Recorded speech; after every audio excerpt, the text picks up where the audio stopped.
High বন্ধুরা, চলে এলাম তোমাদের কাছ থেকে আবার একটা রেসিপি নিয়ে। সুন্দর করে একটা মিষ্টি বানিয়েছি। আজকে বানিয়েছি অন্যরকম একটা মিষ্টি। এই দেখো, এটা হচ্ছে ছানার মিষ্টি, কি বলে জানি না, ছানা কেটে মিষ্টি বানিয়েছি। তো এটা প্রথম বানালাম, এটাও প্রথম বানিয়েছি।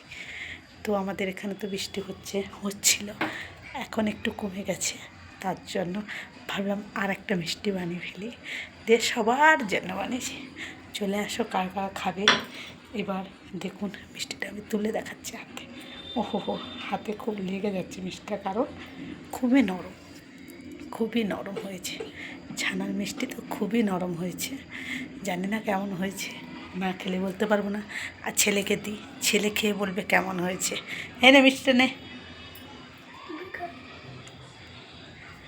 ছেলে বলবে। হ্যাঁ, ছেলে মিষ্টিটা খাবে বললো, তাই ঠিক আছে। সবাই কেমন আছো আমাকে একটু কমেন্টে জানাবে। Tata, bye bye. আমি তো ভালো আছি। বৃষ্টি হচ্ছে, চলো আবার